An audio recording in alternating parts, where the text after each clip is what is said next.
عايز احيي اشرف حقيقي يعني لاكثر من حاجه.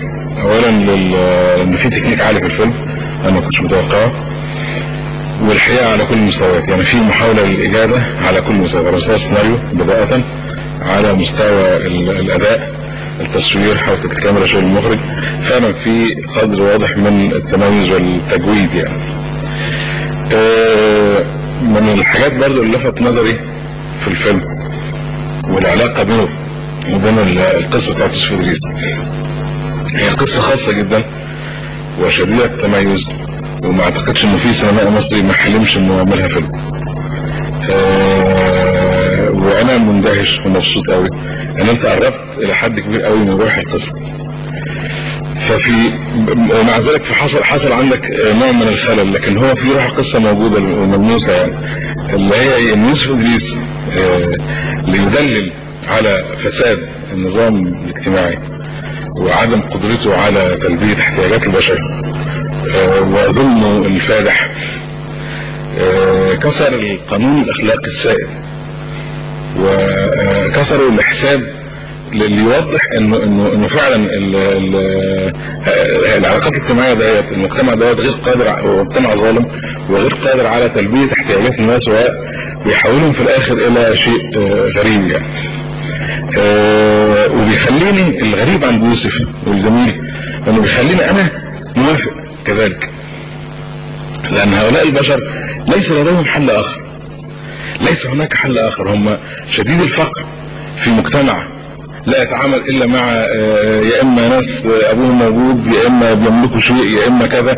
فالولاد هم ما عندهمش اي امل في ان هم يبقوا مكتملين، هم يتجوزوا يعني بنات في الريف وده في الريف، يعني البيئه في الريف ممكن كانت تبقى اكثر قدره على التدليل من المدينه مهما كان فيها امكانيه للخروج وللعمل وكذا يعني. لكن في واقع ريفي اللي هو اختار يوسف إدريس شديد الانغلاق في اسره مات عائلها، ما بقاش في امل، بقى في جابوا الراجل ده عشان يحل المشكله، ما اتحلتش المشكله، فبقى في موافقه ضمنيه من الاطراف كلها على ان يحصلوا على حقهم اللي حرمهم منه المجتمع.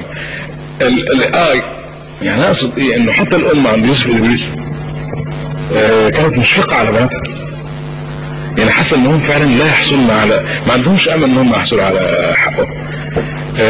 فبالتالي بقى في موافقه ضمنيه على ان يتم هذه السرقه اللي هي ضد القانون الاخلاقي اللي هم مقتنعين بيه ومتربين عليه وجزء منهم يعني، كشكل من اشكال الانتقام او التدليل من يوسف إدريس على فساد النظام الاجتماعي نفسه يعني.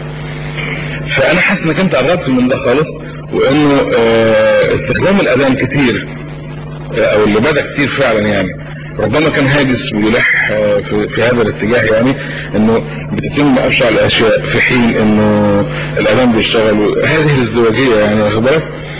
دي حاجه. الحاجه الثانيه انه اللي انا بعيب عليك بقى انك انت كسرت حده ده بالبنت الصغيره اللي تعاملت مع هذا الرجل على انه اب، واخد بالك. فبقى السياق الفكري للمساله ما هواش متسق للاخر، يعني مش واصل للاكستريم يعني، بقى في حاجه كسرته وحولته الى شيء ميلودراماتيك يعني، استنى يعني خلاص. جماله عند يوسف إدريس انه بيهرب من الميلودراما خالص، رغم انه وضع غير مألوف على الاطلاق. الحاجه اللي برضه الحاجات اللي عجبتني انك انت صرفت في السيناريو كسيناريو وخرجت الراجل ده اللي على البرير بره، ثم لم يجد اللي انا حسيته انه ما لقاش ملجأ اخر، يعني يعود مره اخرى الى نفس المكان بنفس الشروط بنفس الظروف. فدي كانت محاوله برضه للعوده الى ربما روح يوسف إدريس يعني ارخص. بيبقى ان انا احييك قوي على اول هذه التجربه، واتعشم انه او انا اتوقع انه المساله تبقى احسن من كده كتير في اللي جاي يعني. ربنا يوفقك. شكرا جزيلا.